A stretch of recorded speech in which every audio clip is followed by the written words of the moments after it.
No se le escucha a la presentadora.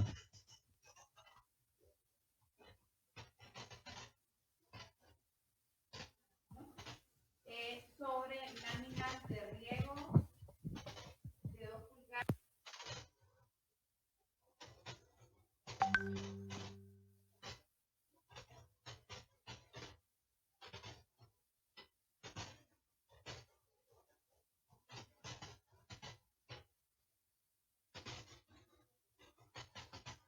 Sigue mal el audio de ella.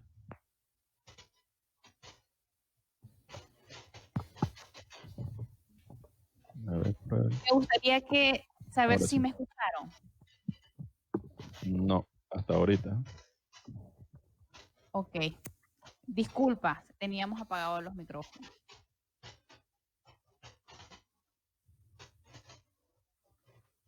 Buenos días, estimados técnicos, productores que nos acompañan el día de hoy.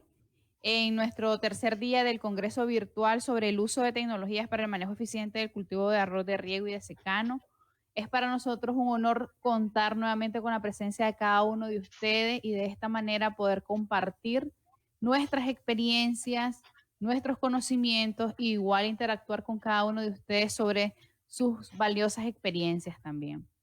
El día de hoy nos acompañará el señor Juan Oporta, investigador del INTA, quien nos presentará nuestra primera conferencia sobre el manejo de malezas, y también el productor Juan Rojas de la cooperativa Augusto César Sandino, quien nos presentará la conferencia sobre láminas de riego de 2 pulgadas y técnica húmedo-seca de arroz de secano. Esperamos que estas presentaciones sean de gran utilidad para cada uno de ustedes, que podamos intercambiar conocimiento. Al final estaremos realizando un espacio de preguntas y respuestas y esperamos aclarar cualquier tipo de duda. Adelante, don Juan Oporta, lo escuchamos. Bueno, muy buenos días a todos. Sean bienvenidos a este tercer día del Congreso Virtual. Bueno, vamos a estar presentando, en mi caso, pues los dos temitas. Vamos a ver primero una parte rapidita de las pautas de fertilización en arroz y otra parte orientada al manejo de maleza. Entonces, bueno, vamos a arrancar, pues. Para tener buenos resultados en nuestra producción de arroz es necesario hacer una fertilización óptima. Y para hacer esta fertilización, pues necesitamos saber cuándo aplicarla y cómo aplicar el fertilizante para que este pueda ser efectivo y pueda ser aprovechado por la planta y al final pues se nos pueda traducir en un buen rendimiento. Entonces nos vamos a ir directo al grano. Aquí en esta gráfica de aquí podemos observar todas las etapas que tiene el cultivo de arroz, desde lo que es la germinación, el macollamiento, el inicio de primordio o cambio de primordio, cuando llegamos al panzoneo, la fecha de floración y por último pues la maduración. Entonces vamos a ver las partes básicas donde la fertilización debe ser aplicada para obtener buenos resultados. Y iniciamos con lo que es la germinación. Siempre que hacemos la siembra, lo ideal es fertilizar en el momento de la siembra, es decir, preferiblemente antes de que el arroz cumpla 10 días después de sembrado. ¿Por qué? Porque durante los primeros 10 días la plantita se está alimentando de lo que es de lo que es la reserva de nutrientes que tiene la semilla. Entonces, durante ese periodo, la plantita se va a estar comiendo de esto, pero pasados los 10 días, ella empieza a alimentarse de lo que es el suelo. Entonces, por eso es que nosotros necesitamos garantizar de que cuando ella comience a alimentarse de lo que es el suelo, ya tengamos nuestro fertilizante ahí. Después de eso, aquí en esta parte, generalmente se hace con fórmula 18460 o cualquier otra fórmula que sea alta en lo que es fósforo, para que permitir el enraizamiento y el buen anclaje de las plántulas. Después de eso, viene la otra etapa muy importante, que podría ser de las más esenciales en lo que es el cultivo de arroz, que es la primera fertilización nitrogenada, la primera aplicación de urea. esta debe hacerse por lo menos a los 15 o los 18 días después de germinado. Generalmente pues se aplican 2 quintales por manzana, pero esta fecha, nosotros manejamos un estándar de 15 a 18 días, pero esta fecha está condicionada por la fisiología de la planta. Cuando nos referimos a fisiología, estamos hablando de que esta fertilización, para que sea óptima, debe ser cuando la plantita tiene 3 hojitas, 3.5 hojitas. Es decir, que ya se le han formado 3 hojitas y la cuarta hoja viene en desarrollo. Por ejemplo, acá en la foto podemos ver, aquí tenemos la primera hojita, segunda hojita, la tercera, que ya está bien formada, y por aquí, en chiquitito, se puede ver que ya viene formándose la cuarta. Ahora, ¿por qué tenemos que tomar en cuenta este parámetro? Generalmente, si no conocemos una variedad, no conocemos su ciclo, este puede ser nuestro indicador de en qué momento tenemos que aplicar la urea. Ahora se preguntarán por qué en ese momento. Porque cuando ya llegamos después de la cuarta hoja, formándose la quinta hoja, ya ella comienza a producir lo que es el macollamiento.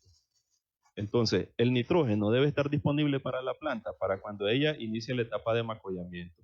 Si ustedes se fijan en esta otra foto de acá, ahí tenemos una planta que ya tiene 5 hojitas. 5 hojitas que la podemos contar a partir de esta. Esta que está aquí, que ya está muerta, es la primera hojita. 1, 2, 3, 4, 5. Aquí ya viene formándose la sexta. Entonces, cuando nosotros ya tenemos 5 hojitas formadas, ya empieza a desarrollar lo que es el primer macollo.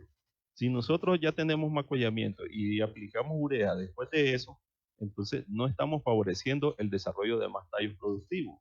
Y recordemos de que en arroz, uno de los principales indicadores para tener buenas cosechas es tener más tallos por planta. Entonces, cuando el arroz tiene 3.5 hojitas, una semana después, ella ya está desarrollando su primer macollo. Entonces, por eso es importante que la primera fertilización nitrogenada sea en esta etapa. Luego de eso, tenemos la segunda aplicación de urea, que esta viene cuando ya estamos en el macollamiento activo. Esta más o menos se viene dando 35 días después de germinado y lo que recomendamos pues es una dosis de 2 quintales por manzana. Esta etapa de macollamiento activo se distingue porque, como lo pueden apreciar aquí en la foto, ya nuestra plántula tiene desarrollado varios tallos. Y estos tallitos que están aquí, tallos o macollos, son los que van a producir panículas. Entonces, necesitamos alimentar esos tallos para que puedan producir una buena panícula. El tercer punto, que es también uno de los más esenciales, es la última urea, la fertilización de cierre con nitrógeno, que esta se realiza cuando ya tenemos el máximo macollamiento. En esta etapa nosotros la podemos diferenciar porque se da el alargamiento de los entrenudos y también viene lo que es el inicio de primordio. Entonces, esta etapa es crítica porque cuando ya la plantita está haciendo el cambio de primordio, estamos hablando de que es el punto donde los granitos se comienzan a formar, los granos de la panícula se comienzan a formar. Entonces, en ese momento nosotros necesitamos ayudar a la planta para que se formen más granos y que pueda tener una buena panícula. Esta generalmente se viene produciendo a los 55 días en variedades pues comunes de 120 días. En variedades más precoces puede andar entre los 39 y los 45 días. Variedades que son de 110 días de ciclo. Entonces, pero aquí viene la pauta bien importante. ¿Cómo identificamos cuando ya llegamos a este punto? Hay 3 indicadores que tenemos ahí. El primer indicador es cuando se da la conformación de lo que es el famoso anillo verde en arroz. Que nosotros arrancamos la plantita, cortamos un tallo y en la base del tallo, cerca de donde están las raíces, podemos ver la conformación de ese anillito verde, que no es más que la acumulación de nitrógeno que la planta está haciendo, preparándose para tirar la espiga. Otro indicador que tenemos es también la unión de los collares de la hoja. Generalmente, lo que es la tercera y la cuarta hoja, los 2 collares se juntan en ese momento. Cuando ya en ese momento, en este punto de aquí, miramos que los 2 collares blancos, así como estos que tenemos aquí, cuando los 2 collares se juntan, es otro indicador de que estamos en el cambio de primordio. Significa de que ahí tenemos que tirar la última urea, el último nitrógeno. Y por último, tenemos otro indicador también, si pudimos revisar revisamos y no pudimos no pudimos detectarlo, pues entonces lo que hacemos es partir uno de los tallos. Y al partir uno de los tallos miramos de que ya tiene 5 entrenudos que ya están formados. Y en el último entrenudo está lo que es la pequeña paniculita, que eso se mira como un pequeño algodoncito. Entonces, ese es el punto donde nosotros tenemos que tirar el último nitrógeno. Las aplicaciones después de eso, pues ya no vienen siendo tan eficientes. Ya si yo estoy aplicando fertilizante en la etapa de floración, ya la planta va a absorber algo, pero ya no nos va a ayudar a obtener mejores rendimientos. ¿Por qué? Porque los granos, el número de granos ya fue definido en esta etapa. En esta etapa que tenemos aquí, la planta ya sabe cuántos granos va a tener esta panícula. Y cuando nosotros ya llegamos a floración, ahí ya no hacemos ni siquiera ningún cambio en eso. Además, en este punto, la planta se empieza a alimentar de las reservas que tienen los tallos y en la hoja. Por eso es que nosotros miramos de que las hojas bajeras comienzan a amarillarse, porque la planta está moviendo todos esos nutrientes para llevarlos a lo que es la panícula. Entonces, ¿qué es lo que tenemos que hacer en este punto? Priorizar lo que es la protección de espigas. La aplicación de fungicidas pues va a ir en dependencia de las enfermedades que haya. Pero tenemos que estar conscientes de que aplicaciones después de floración no son muy efectivas. Ahora, cuando ya llegamos a madurez, pues obviamente ya no aplicamos nada. La planta ya ella comienza a morir, ya no se está alimentando más, porque solo está haciendo lo que es el secado de los granos. Entonces, básicamente, pues esas son las pautas de fertilización. Entonces, es importante recordar que la primera urea, cuando tenemos 3.5, 4 hojitas como máximo. La segunda urea, cuando tenemos el macollamiento activo, que más o menos a los 35 días. Y la última urea, cuando ya tenemos el cambio de primordio. Entonces, hasta aquí, esta primera parte con lo que es la cuestión de fertilización. Si tienen preguntas, las anotan y al final, pues, las miramos. Ahora, vamos a ver un poquito sobre lo que es la parte del manejo de maleza, que es el otro tema que tenemos pendiente aquí. Ahora, para la definición de malezas, cuáles son el daño que causan, cómo se clasifican estas malezas y las épocas de aplicación de los herbicidas y el manejo de las principales malezas. Entonces, para empezar, pues, ¿qué podría ser una maleza? Una maleza es toda planta que está dentro de nuestro cultivo que interfiere con el crecimiento y el desarrollo de nuestra producción. Invade las áreas de cultivos y puede llegar a depreciar el valor de los suelos. Entonces, estas malezas indeseables, las plantas que no deseamos dentro de nuestra parcela, pueden causar dos tipos de daño. Uno de ellos es un daño directo y un daño indirecto. En el daño directo se produce porque al tener muchas malezas, estamos teniendo competencias entre el cultivo que nosotros tenemos y las plantas no deseadas, competencia por agua, por luz, por nutrientes y espacio. Por eso es que nosotros podemos ver de que en zonas donde tenemos altas poblaciones de maleza, nuestro arroz no crece muy bien. Incluso puede crecer todo raquítico, no puede absorber muchos nutrientes porque las malezas están comiendo eso. Relacionado con la fertilización, si nosotros aplicamos fertilizante, estamos alimentando la maleza, no estamos alimentando directamente nuestro cultivo, porque la maleza tiene una ventaja sobre el arroz, y es de que ellas tienen un vigor mucho más rápido, ellas son más fuertes que el arroz, y si no las eliminamos, entonces podemos perder incluso en algunos lotes pérdida completa del cultivo, porque si nosotros venimos y aplicamos el fertilizante, la maleza comienza a comer más rápido que el arroz. Cuando el arroz quiera comenzar a comer, ya la maleza se ha comido la mayor parte de lo que nosotros aplicamos. Entonces, prácticamente estamos desperdiciando nuestro dinero ahí. Y por espacio, porque también se produce, por ejemplo, en algunos lugares donde hay mucha maleza, por ejemplo, del tipo de las lechugas. Las lechugas cubren bastante área, absorben bastante luz, y el arroz no se desarrolla. Lo mismo con malezas como el coyolillo, que también son bien agresivas en esa parte de la competencia por espacio. Otro de los daños directos es de que tenemos una depreciación de la cosecha. porque cuando nosotros vendemos nuestro arroz y miran de que lleva mucha semilla de maleza, ya nos empiezan a poner pero de que mira que esta grasa te la voy a pagar más barata, que trae mucha maleza y mucho cuerpo extraño, eso me le quita peso y un montón de cosas. Entonces, al final, pues, todo eso se traduce en daño para nuestra producción. Con los daños indirectos, aquí viene siendo bien esencial esta parte porque las malezas generalmente son hospederos de plagas y enfermedades, como por ejemplo chinches, que es una de las más dañinas para nosotros. Lo que es malezas como la echinocloa, esas son bastante bien apetecidas para retener el chinche ahí. Dificultan el riego también y dificultan la cosecha. Generalmente estas malezas tienen la capacidad de invadir canales por donde aplicamos nuestros sistemas de riego. Entonces el agua no llega lo suficiente, mucha agua se pierde ahí, se tarda mucho más tiempo y eso nos perjudica. También las malezas encarecen el costo de producción porque para que nosotros podamos tener cosecha tenemos que combatirlas y para combatirlas pues es bastante caro. Ya sea si nos vamos por la parte química o por la parte manual, es un costo de producción bastante alto, que aquí mis amigos productores pues ellos saben muy bien cómo está la situación con esta parte de los costos de producción para control de maleza. Otro de los daños indirectos, como ya lo mencionábamos anteriormente, nos disminuyen el valor de la tierra.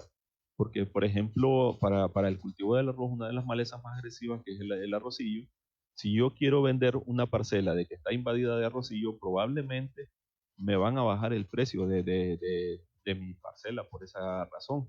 Entonces, las malezas, cuando hay malezas que son muy agresivas, difíciles de controlar, pues la tierra pues, pierde su valor. Otro de los daños indirectos es que también promueve la contaminación ambiental, porque lamentablemente para el cultivo de arroz pues tenemos que hacer uso de herbicidas, que algunos de ellos pueden llegar a ser contaminantes del medio ambiente, si no se saben utilizar de manera adecuada. Entonces, y ese es uno de los daños también indirectos de la maleza. Otro daño que tenemos es que también disminuyen la calidad molinera, porque estamos hablando de que si tenemos un lote de que tiene muchísima maleza, ahí ya sabemos de que hubo competencia por nutrientes con el arroz. Y si hubo competencia, estamos hablando de que la planta quizás no pudo fijar bien las reservas de nutrientes en el grano y por lo tanto la calidad molinera se nos disminuye. Y eso también viene relacionado con lo que es el precio que vamos a recibir por nuestra cosecha. Otro de los daños indirectos es la reducción de la producción de semillas, porque nosotros sabemos, todos los productores sabemos de que para poder tener producción de semilla de calidad, y incluso si queremos comercializar semillas, no tenemos que tener maleza en nuestros campos de cultivo. Y si tenemos, pues obviamente esta no va a clasificar, si la queremos certificar, no clasifica como semilla. Entonces ese es uno de los problemas de las limitantes que tenemos, de que para poder cumplir este requisito de no tener maleza en la semilla que se va a vender, es muy difícil. Entonces, por eso hay poco acceso a semilla realmente certificada que esté libre de maleza. Ahora, vamos a ver un poquito rápido de la clasificación de estas malezas. Generalmente estas malezas pues tenemos 4 grandes grupos, que son las gramíneas o los zacates, las ciperáceas o los coyoles, las hojas anchas y malezas acuáticas. Ahora, para la zona de secano, lo que es malezas acuáticas, pues es un poco más, o sea, casi no encontramos malezas acuáticas en las zonas de secano. Principalmente lo que nos podemos encontrar son gramíneas, hoja ancha y en algunos lugares que tienen contaminado también de las ciperáceas o los coyoles. Entonces vamos a ver un poquito de las principales gramíneas y entre ellas pues podemos destacar esta de Echinocloa, que es una de las más agresivas que tenemos. La vamos a ir viendo una por una porque siempre es bien importante poderlas diferenciar y aquí pues vamos a ver algunos tips que nos pueden ayudar para poder saber si, bueno, que este es Echinocloa o es plumilla. Entonces, la primera que tenemos acá en la filmina es la Echinocloa. Si nosotros miramos esta inflorescencia que está acá, ya todo el mundo sabe, esa es una Echinocloa. Facilito diferenciarla. Pero lo ideal es poderla diferenciar cuando nosotros tenemos la maleza que está pequeñita, que recién está germinando. Entonces, una de las características especiales de esta maleza es de que ella aquí no posee la lígula, que es ese pequeño pelito, unos pelitos que le sobresalen acá, pero esta maleza no la posee. Otra característica que tiene es de que si nosotros sobamos la hoja se siente lisa. Entonces ahí podemos detectarla de que no es, que es echinocloa, pues, y que no es otra. Ahora, claro que si nosotros ya miramos esto, es mucho más fácil identificarla, pero ahí estamos hablando de que en ese punto ya es demasiado tarde para la identificación. Lo óptimo es poderla diferenciar cuando ya viene aquí pequeñita, para poder hacer un buen control. Porque toda maleza, si yo quiero controlar maleza ya en esta etapa de acá, ya es un poco mucho difícil. Prácticamente solo la parte manual es la que nos ayudaría ahí, ¿verdad? Y si nosotros hacemos el control en lo que es esta etapa, entonces el control puede resultar mucho más efectivo. Y eso, vamos a hablar un poquito de eso más adelante. Otra de las que tenemos es la leptocloa, la famosa plumilla, que esta es bastante invasiva, sin embargo, pues puede no ser tan agresiva como la echinocloa, pero se nos puede salir de control si no controlamos a tiempo. Ahora, una de las características de plumilla, aparte de la inflorescencia, que miramos de que tiene las semillitas ahí, una panícula con semillitas bien finas. Aquí, como les digo, es fácil identificarla, pero ya es muy tarde. Una de las principales características, no sé si se puede observar, esta parte de aquí. En las axilas de la hoja tiene unos pequeños puntitos morados, un collarcito morado, que esa es la que nos hace identificar de que esa es la famosa plumilla. Entonces, si ustedes se fijan bien, esta de acá, aquí en la esquina, esta chiquitita, se parece bastante con esta de aquí. Pero cuando ya nosotros ya hemos practicado bien el ojo, lo hemos entrenado, podemos encontrar las diferencias y así podemos buscar un producto que sea tal vez más específico para plumillas, si es en el caso de lo que tenemos, o para echinocloa, según pues cuál sea el caso que tengamos. Ahora, otra de las malezas agresivas que está tomando bastante auge últimamente es el famoso Iscaemus. Este Iscaemus representa un gran peligro, tipo así como el arrocillo, porque es una maleza muy, pero muy difícil de controlar. Ahí solamente con productos que son bravísimos que se lo puede llevar, pero son productos de que no solamente golpean lo que es esta maleza, sino que también golpean el arroz. Y a veces a la larga pues nos puede producir más perjuicio que beneficio. Entonces, para esta maleza, una característica principal es la forma de su semilla, de que es bien característica. Tiene su arista, pero tiene estas pequeñas hendiduras en la semillita. Ahora, cuando está pequeñita, como les digo, es siempre mejor identificarla en las primeras etapas. Nuestra principal característica es la forma que tiene la hoja, que aparentemente cuando ella viene germinando, nosotros podemos fácilmente confundirla con una hoja ancha, porque la hoja es bien frondosa en ese sentido, es bien redondita prácticamente.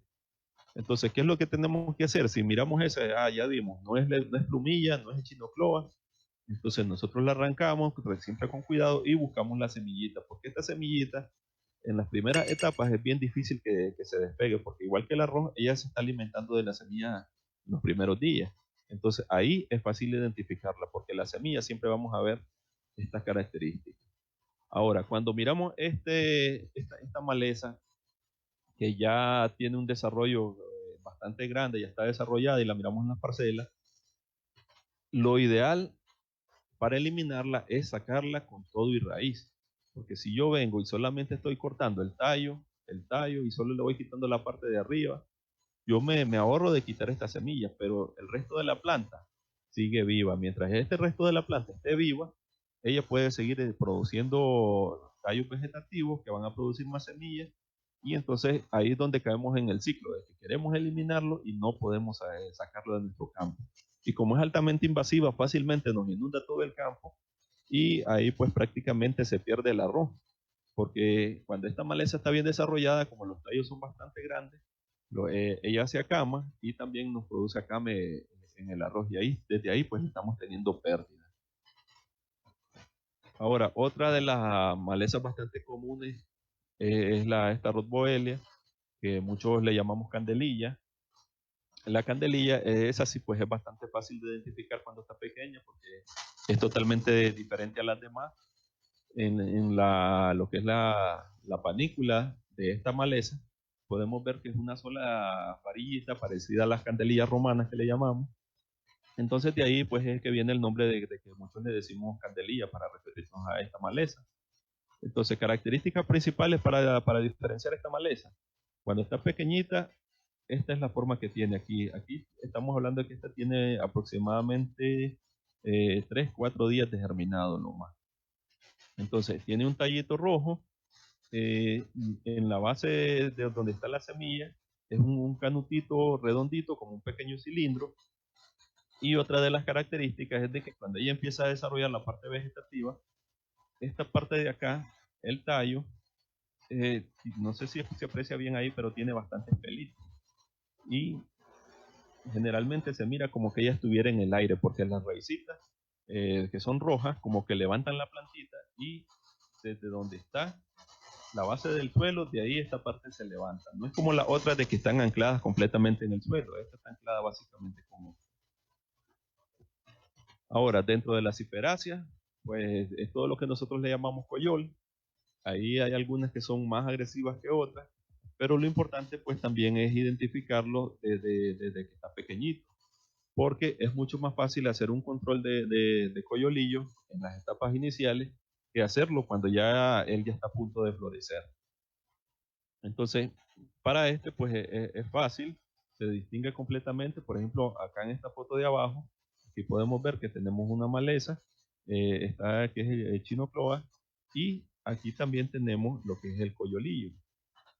Entonces, en esta etapa de acá, él es bastante susceptible. Si nosotros dejamos que esto se desarrolle, él puede llegar a tener hasta 3 hojitas y todavía está dentro de los límites de control. Entonces, en el caso de ciperáceas, pues no es algo que tengamos que tenerle muchísimo miedo, simplemente es tener el cuidado de atacarlo a tiempo, no dejar que él tenga su inflorescencia, de que él florezca, pues atacarlo a tiempo para poder hacer un buen control. No es como el caso de la gramínea, que en la gramínea si nosotros dejamos pasar esto mucho tiempo, esta planta se desarrolla más, empieza a producir más hijos y se nos vuelve incontrolable, mientras que para las ciperáceas pues es más fácil el control.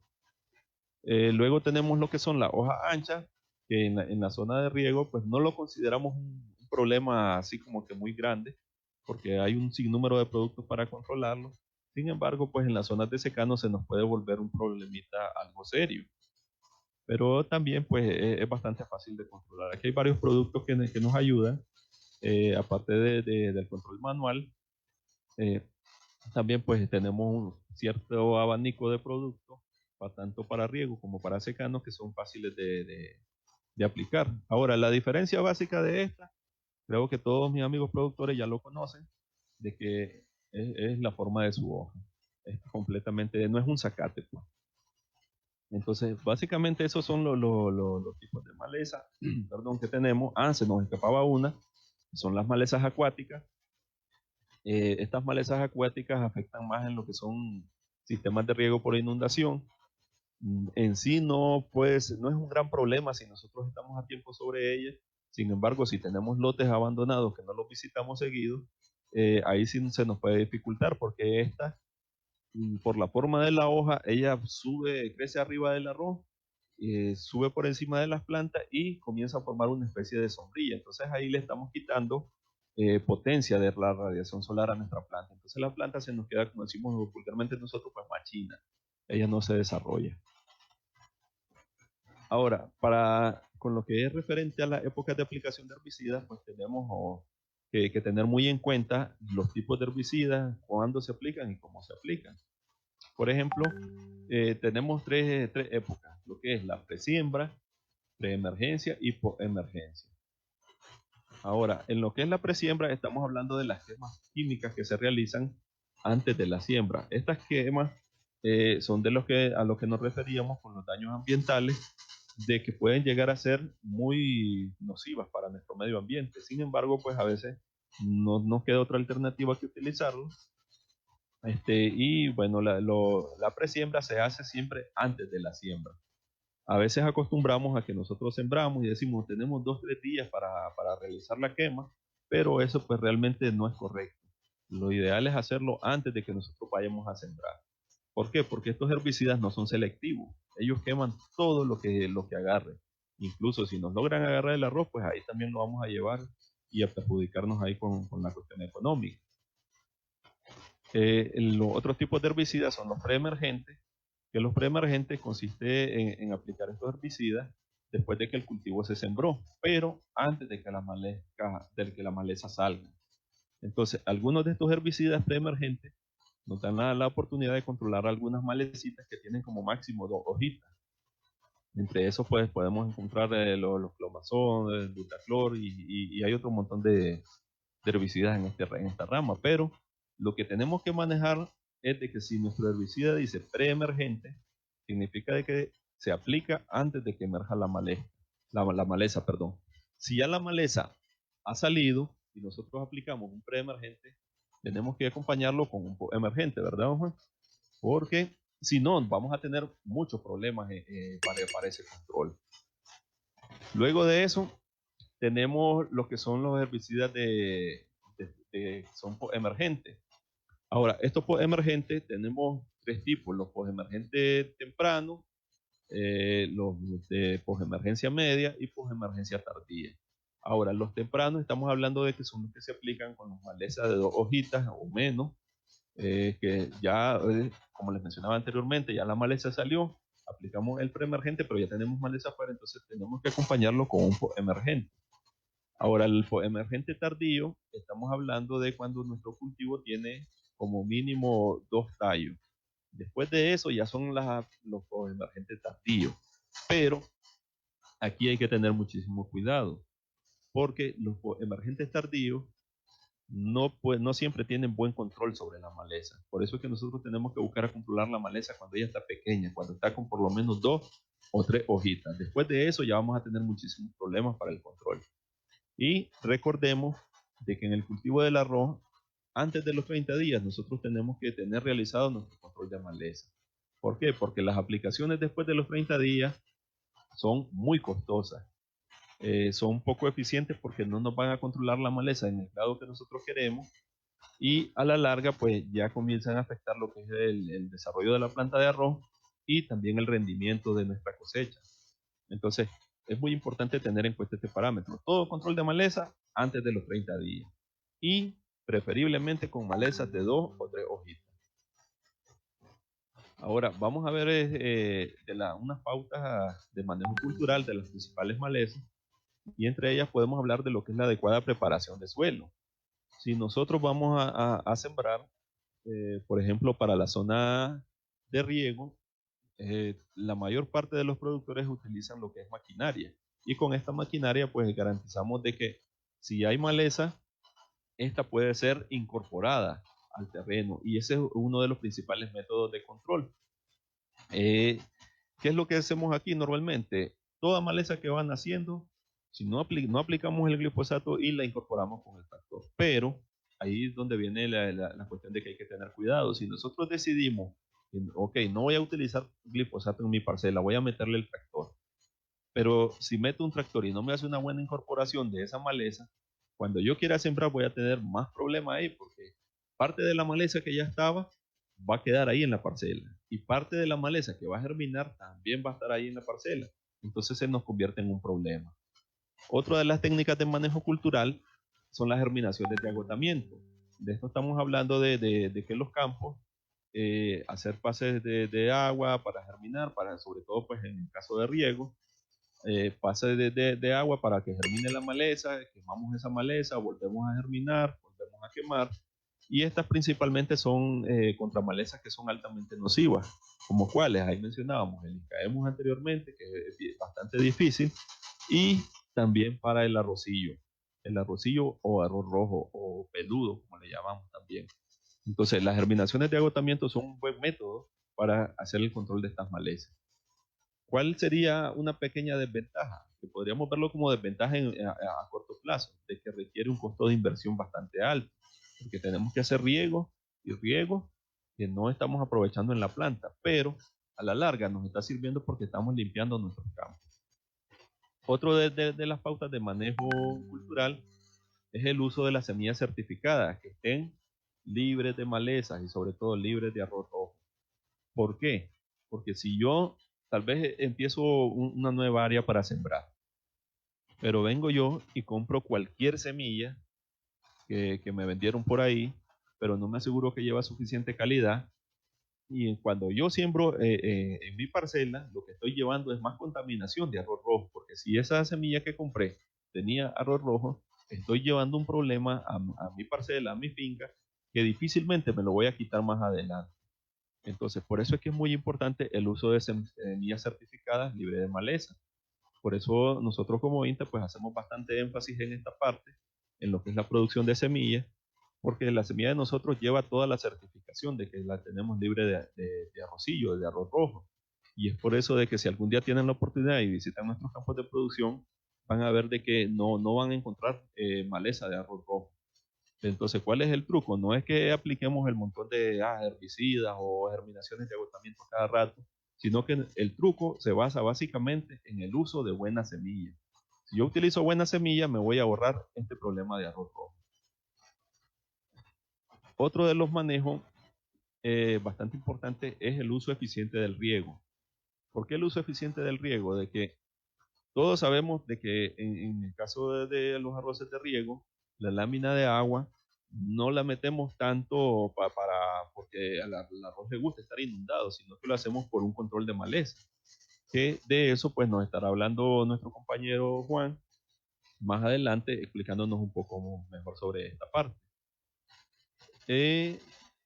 También dentro del manejo cultural, densidad de siembra es muy importante porque densidades de siembra demasiado bajas nos pueden traer problemas de que le estamos dando más espacio a la maleza para que ella pueda desarrollarse. Si tenemos densidad de siembra demasiado alta, también se nos convierte en un problema porque la competencia es mayor y ya saben, como les mencioné anteriormente, la maleza para competir ella es muy buena y ella va a comer mucho más rápido que nuestro arroz. Entonces, una densidad de siembra óptima nos permite cubrir todos esos espacios donde la maleza se puede desarrollar y evitarle que la maleza pueda tener acceso al sol, pueda comer de muchos nutrientes. Entonces, esa es una manera también de competir con la maleza. Otra de las técnicas es la rotación de cultivo. Esto pues en las zonas de secano es bastante fácil realizarlo porque siempre después de la fecha de producción de nuestro arroz, generalmente los productores meten o frijol o algunos meten maíz o están metiendo otros cultivos. Pues. Entonces esto es bastante importante porque estamos rompiendo el ciclo de lo que es la maleza que generalmente viene en el arroz. Ahora, en riego se están haciendo esfuerzos para hacer investigaciones para ver la parte de rotación con soya, que en otros países pues, ha dado buenos resultados. Sin embargo, pues aquí en Nicaragua se sigue probando porque sabemos de que las condiciones de los suelos son bastante diferentes y los suelos que tenemos acá nosotros en la zona de riego son suelos bastante pesados y que para el desarrollo de lo que son frijoles u otras leguminosas pues se vuelve un poco difícil. Dentro de los manejos culturales, este de acá es muy importante. La limpieza de la maquinaria. ¿Por qué? Porque si nosotros prestamos servicio a otros productores o a otras empresas que venden servicios de preparación de suelo, nosotros no sabemos dónde estuvo esa maquinaria. Y a la larga lo que puedo llevar es un problema para mi parcela, porque estoy hablando de que si él estuvo preparando a alguien de que su campo lo tenía con arrocillo en las llantas o en los implementos, puede llevar esa maleza, que tal vez yo estoy utilizando mi semilla libre de maleza, digo yo, pero la estoy llevando en la maquinaria y yo no me estoy dando cuenta. Entonces, eso nos puede venir a perjudicar, porque de repente nosotros miramos de que en el lote donde entró la maquinaria extranjera, por así decirlo, de otro productor o de otra empresa, miramos de que comienza a crecer arrocillo. Entonces, desde ahí, pues, hey, ¿qué pasó aquí? Si mi semilla estaba libre de maleza, pero quizás no tuvimos el cuidado de revisar la maquinaria que entró. Entonces, siempre que vayamos a alquilar servicio de maquinaria, pues es bueno revisarla. La cosechadora es otro que principalmente se utiliza aquí, como dice don Juan. Si no tienes cosechadora propia, tienes que alquilar el servicio y no sabemos dónde anduvo cosechando esa máquina. Y de repente en lo que va tirando la brosa, también va tirando residuos de maleza o de arrocillo que trajo de otro lado Entonces, por eso es muy importante de que si nosotros vamos a meter maquinaria que no es de nosotros, que no tenemos el cuidado de cómo viene, realizarle una limpieza para que nos aseguremos de que en nuestra parcela no nos vayamos a meter a llevar problemas. Otro de los manejos culturales muy importantes es la limpieza. La limpieza de los bordos y los diques, eso siempre tenemos que mantenerlos limpios. ¿Por qué? Porque hablábamos de que la maleza es hospedero de plagas y enfermedades. Entonces, si yo tengo limpio mi terraza, está perfectamente limpia, controlé la maleza, pero los bordos los tengo todos cochinos, estoy hablando de que el chinche, hago una aplicación para chincha, él se va a ir a refugiar tranquilamente al bordo para mientras pase el efecto y después volvemos otra vez al bacanal ahí, ¿verdad? Se vuelven a almorzar de nuestro arroz y ahí tenemos el problema. Y como último, pues, es muy importante manejar bien lo que son las mezclas de herbicidas, principalmente con herbicidas hormonales. A muchos de nosotros nos encanta hacer esos cócteles, meterle 3, 4 herbicidas, aplicarlos, pero a veces no estamos verificando, uno, si tenemos la maleza para que estamos tirando un herbicida. Si, por ejemplo, yo estoy aplicando un basagrán y no tengo coyol, estoy botando el dinero ahí, estoy contaminando y probablemente, si no estoy teniendo cuidado con mi mezcla, estoy bajándole la efectividad a otro de los herbicidas. Entonces hay que tener mucho cuidado con lo que son las mezclas de los herbicidas. Y recuerden que los herbicidas hormonales nunca hay que mezclarlos con otro tipo de herbicidas. Herbicidas como por ejemplo el Basagran 46, los mesulfurometil, 2,4-D incluso, que es bastante común la mezcla de 2,4-D y glifosato. De repente nosotros miramos de que las plantas comienzan a presentar resistencia y pero ¿por qué será? Nos preguntamos. Y es porque estamos mezclando con productos hormonales de que vienen a producir un desbalance en la planta, a crear reacciones químicas que no podemos saber cuáles van a ser las reacciones, y después miramos de que la maleza pues comienza a ser resistente y se nos vuelve un gran problema. Ahora vamos a ver rapidito ahí unas pautas para el control, principalmente pues de arrocillo. De arrocillo las primeras son las pregerminaciones. Esa pregerminación y quemar, germinar y quemar, son las olas de agotamiento. Esa es una de las prácticas para el control del arrocillo. Las quemas químicas en el inicio de las germinaciones es muy importante también para ir eliminando esa población, y que siempre, como siempre va a haber escape, el último y más importante es el control manual. El control manual es una de las principales técnicas que tenemos para combatir el arrocillo. Pero aquí es donde viene la otra cuestión. Si nosotros no hacemos bien este control manual, entonces siempre vamos a tener el problema. ¿Cómo lo deberíamos de hacer bien? En primer lugar, si vamos a limpiar una terraza, el arrocillo se tiene que sacar desde la raíz. Si nosotros solo estamos cortando flores y arrancando solo la parte de arriba, es mucho más rápido. Avanzamos en todo el lote y ya miramos el lote limpio, pero las matas de arrocillo siempre nos están quedando ahí. Y esas vuelven a tirar una panícula, aunque sea una panícula chiquita con 10 granitos, y no nos quitamos ese problema de encima. Siempre vamos a tener el arrocillo ahí. Entonces, por ejemplo, nosotros, pues ese es uno de los principales controles.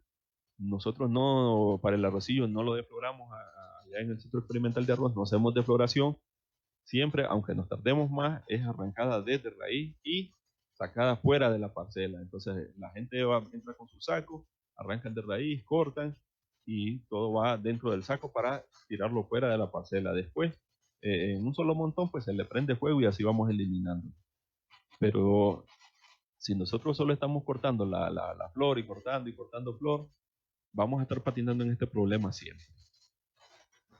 Ahora, para echinocloa, pues ahí tenemos algunos productos como el difirivac, el cialofobutil o el flomazón, que estos son los que se aplican generalmente cuando la maleza está pequeña. Algunos productos como el cialofob, ellos dicen que pueden trabajar en etapas ya más tardías, en etapas de 3 macollos, algunos incluso cuando está en floración, pero yo creo que la mayoría de los productores manejamos de que esto realmente no es así como te lo pintan ahí.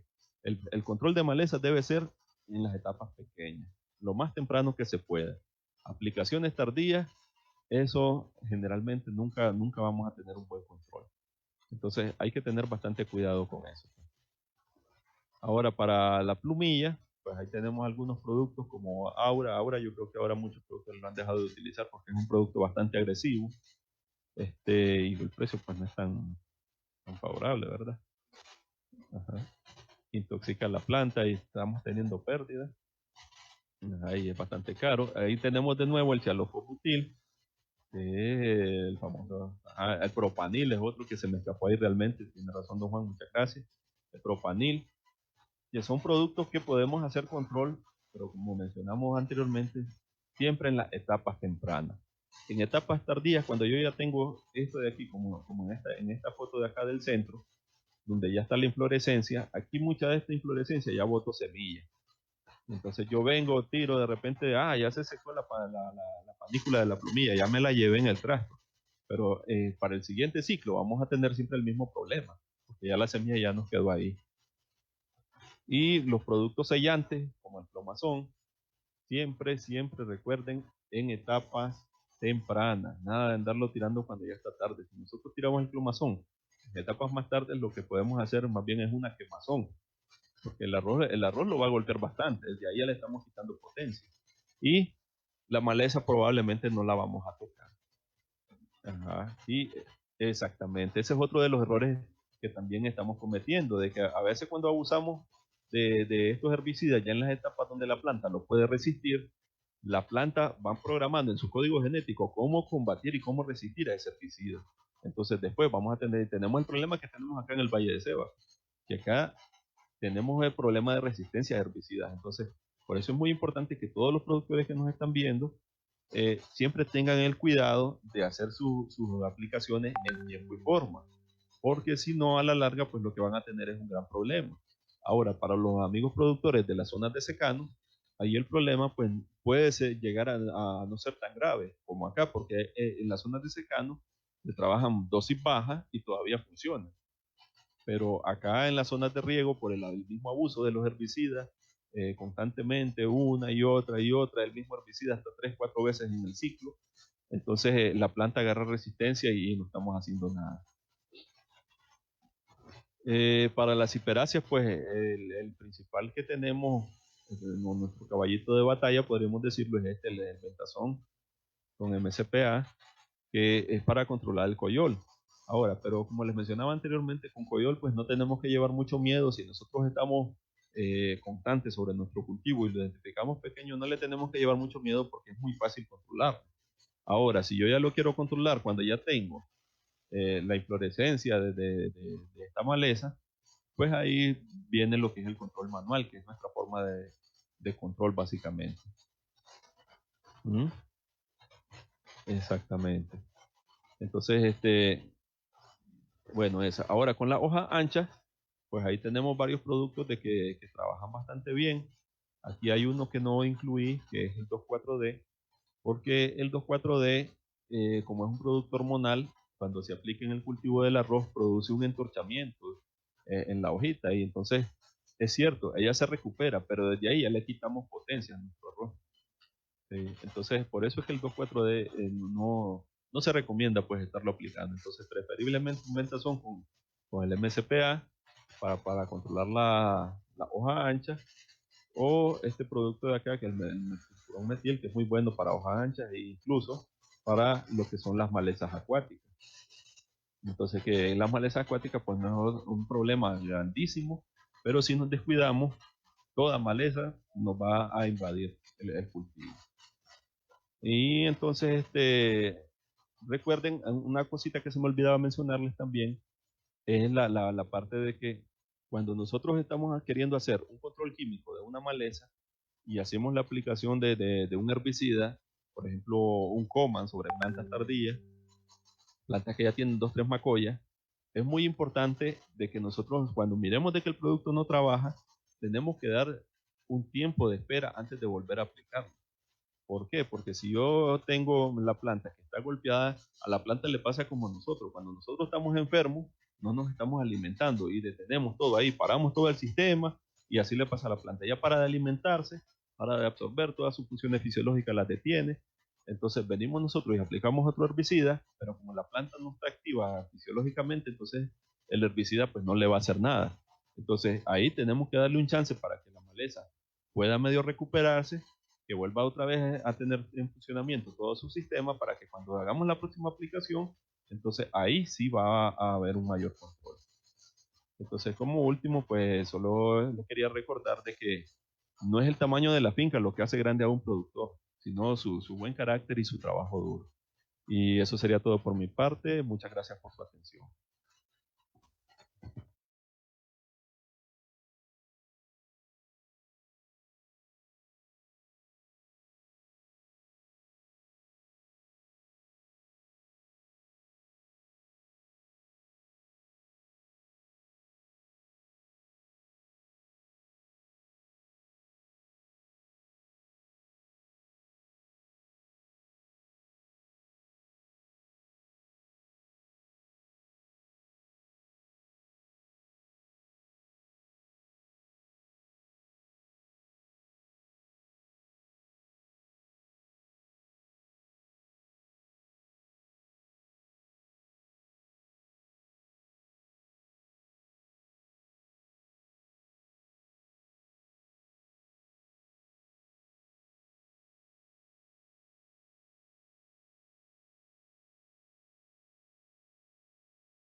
Bienvenida, ¿verdad?, al compañero Juan Rojas, miembro activo de la cooperativa Augusto César Sandino. Y buenos días, compañero Juan, muchísimas gracias por estar con nosotros y venir a compartir sus conocimientos. Nos gustaría que pudiera expresarnos o compartir su experiencia desde el rubro del arroz, dónde está ubicada su finca, cómo han sido los avances que esta finca ha tenido en el rubro del arroz y que nos cuente un poco de su experiencia, ¿verdad? Que es lo importante. Le pedimos por favor que la presentación está al revés, entonces para que por favor el técnico nos ayude. Adelante, compañero Juan Rojas, lo escuchamos. Sí, buenos días a todos. Buenos días. Le mandamos un saludo a todos los técnicos, a todos los productores de todas las regiones. Estamos ubicados acá en la sexta región. Mi nombre es Juan Blanco Rojas y miembro de la cooperativa Augusto César Sandino, donde estamos varios productores, pues trabajando en colectivo. Ya tenemos más de 30 años de estar en esta cooperativa y tenemos una buena experiencia en el cultivo del arroz, ya que básicamente es el principal cultivo pues, que nos hemos desarrollado. Y hemos tenido experiencia de intercambio ahí con técnicos del INTA. Muchos técnicos han pasado por nuestra finca haciendo diferentes trabajos de investigación. Y mi plática pues, va a ser basado en la experiencia vivida compartida con los técnicos del INTA y otras instituciones, ¿verdad?, que nos han apoyado ahí en el desarrollo del cultivo. Y hemos venido aprendiendo en la práctica todas estas tecnologías. Voy a hablar un poco de la lámina de agua, ¿verdad? Y en nuestra finca, pues, está ubicada en la comarca Las Mangas, del municipio de San Isidro Matagal.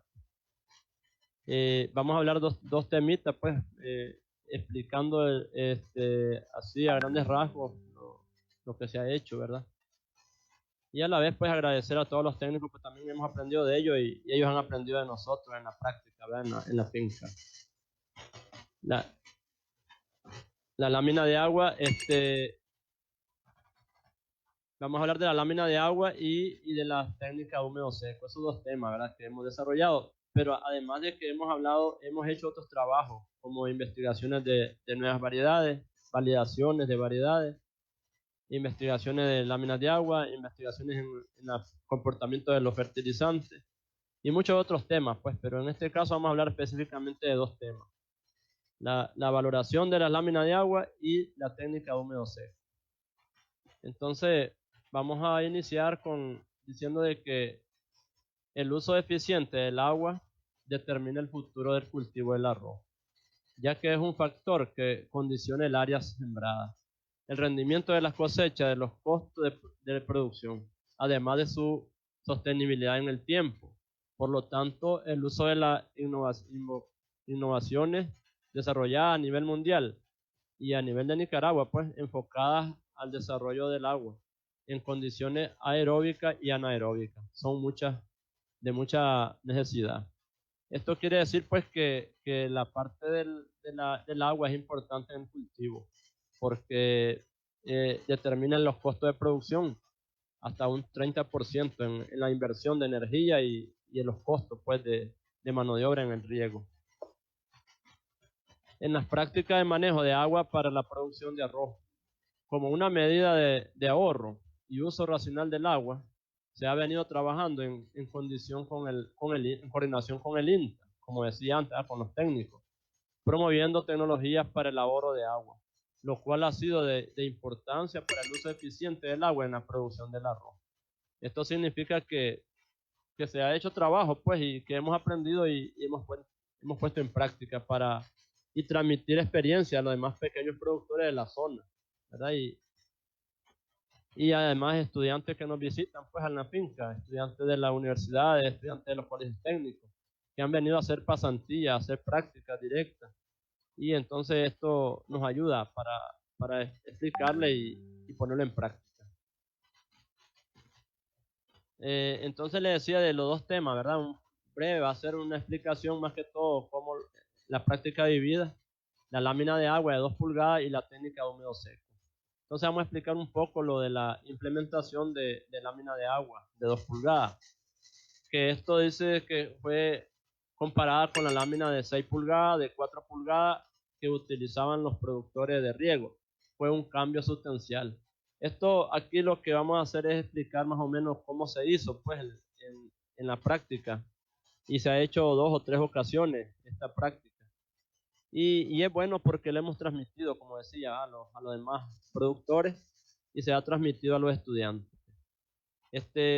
Nosotros comenzamos preparando la tierra, porque en este caso la preparación de tierra es importante.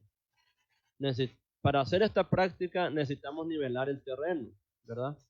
Pero para esto necesitamos mover el suelo, romploneo o gradeo, ¿verdad? Y después pasar una niveladora. Estas parcelas se dejan niveladas para después utilizar las diferentes parcelas de diferente forma, la diferente lámina de agua. Entonces, esto significa que probamos una parcela de 2 pulgadas de agua, una de 4 y una de 6 pulgadas. Esto significó que al evaluar al final la cosecha, no sufrieron alteraciones en rendimiento, anduvieron similares. Pero ¿cuál es la ventaja? Que las 2 pulgadas de agua se ahorró un ahorro sustancial. El ahorro es porque utilizamos menos agua, ¿verdad? Se llenaba en menos tiempo, se apagaban más los equipos, más apagados, porque aquí es con energía eléctrica y es cara esa parte, pues alto los costos. Entonces, nosotros miramos que las 2 pulgadas de agua es suficiente para mantener el cultivo, ¿verdad? Porque los productores aquí pues están acostumbrados a utilizar entre más alta la lámina de agua es mejor. Pero eso no es cierto, pues. Si ya tenemos nivelado el terreno, no es necesario tenerlo inundado el cultivo. El cultivo del arroz, con solo que esté húmedo, él funciona. Entonces, con 2 pulgadas nosotros miramos que era suficiente, era lo más óptimo para alcanzar un rendimiento que nosotros hemos venido superando. Desde un rendimiento que teníamos antes de 80, 90 quintales por manzana, ahora hemos llegado hasta 130 quintales por manzana. Eso significa que hemos mejorado en las tecnologías, hemos mejorado en preparación de suelo, en control de maleza y en control del agua, que es la parte que nos toca hoy, pues hablar de cómo ha funcionado. Entonces, lo importante es que buscar cómo reducir los costos y buscar cómo ser más eficiente en la producción, porque eso es lo que miramos pues en la práctica, que con 2 pulgadas nosotros desarrollamos bien el cultivo y los rendimientos fueron iguales, ¿verdad? Pero los costos más bajos.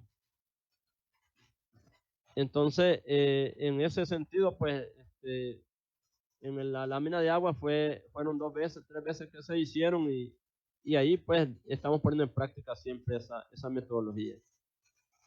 En el otro caso que tenemos más datos, más instrumentos que se utilizan en el otro tema, que es la técnica húmedo seco. En este caso, al utilizar las técnicas húmedo seco, conocidas como THS, se ha logrado el uso eficiente del agua y reducción de costos de producción. También con el uso del THS, el ahorro de agua sustancial hasta un 35%, sin afectar los rendimientos de la producción del arroz. Eso es lo que decíamos. El objetivo es ahorrar agua y bajar los costos de producción. La THS o la técnica húmedo seco es uno de los métodos de riego más apropiados, donde simplemente es utilizar humedad de campo, simular el riego en la producción del cultivo del arroz, sin bajar los rendimientos. Por otro lado, los costos de producción bajan por el ahorro sustancial del agua que se obtiene al utilizar esta práctica. Lo que pasa es que aquí en el valle de Cebaco, que estamos ubicados, la mayor parte de productores regamos del río Viejo, ¿verdad? Que es el río que viene de la planta Centroamérica, pasa por la planta Carlos Fonseca y va hasta el lago de Managua. Nosotros utilizamos esta agua del río, pero también hay otros productores que utilizan agua del pozo artesiano, que es una parte más alta también los costos. Es aún más caro todavía utilizar agua de pozo artesiano que utilizar del río, porque es más profundo el sacar el agua de los pozos artesianos. Y la calidad del agua de los pozos artesianos no es igual pues a la del río. El agua del río nos proporciona nutrientes, no tienen sales que afecta el suelo y afecta al cultivo. Y entonces, por ende, es mejor agua pues para riego en el cultivo del arroz, el agua del río. Y un poco más económico, pues solamente el hecho de regar del río es más barato que regar de un pozo artesiano. Y con este método de THS, ahorramos más agua todavía, porque una cosa es ahorrar agua y ahorrar energía. Y las dos cosas ahorramos costo de producción. Porque entre más tiempo está prendida las bombas, más tiempo anda un trabajador ahí viendo el agua.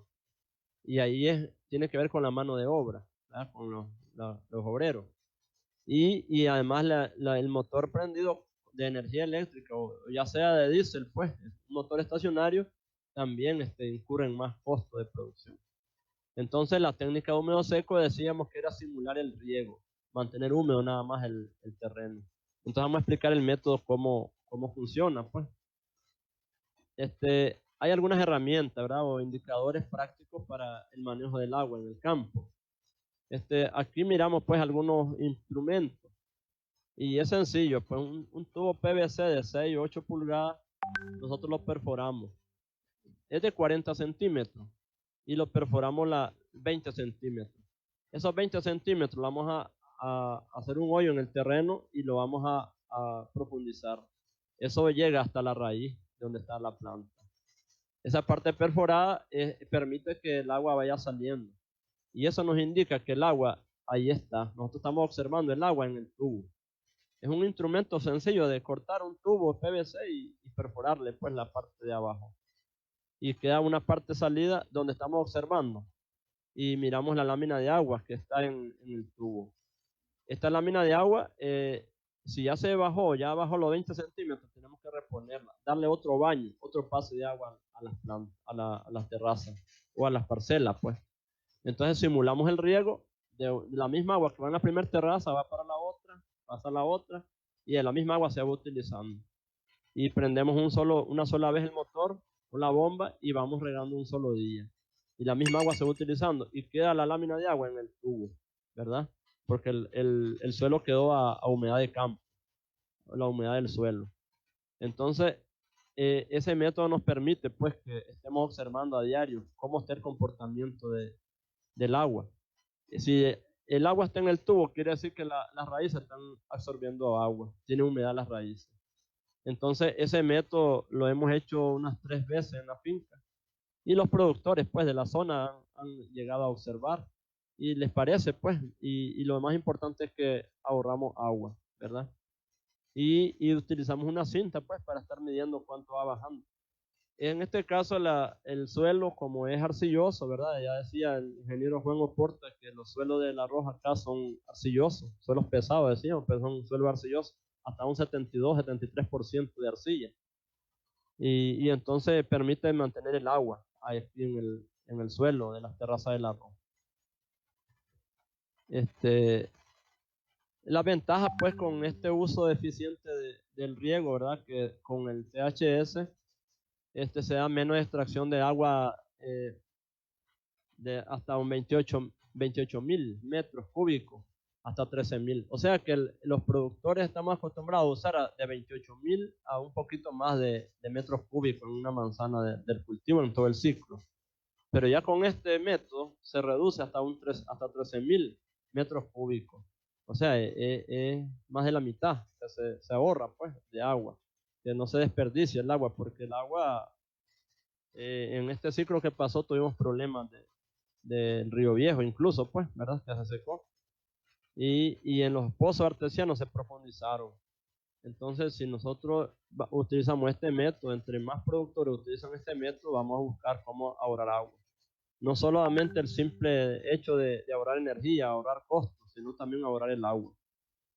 La reducción en el uso del agua de riego hasta un 35% sin reducir los rendimientos del cultivo. El ahorro de energía, decíamos nosotros, pues, que es los costos directos, ¿verdad? Los costos de producción. El menor riesgo de contaminación por los cuerpos de agua. Entre más agua tiene la planta, pues está ahí los productos activos ahí en la lámina de agua cuando aplicamos productos.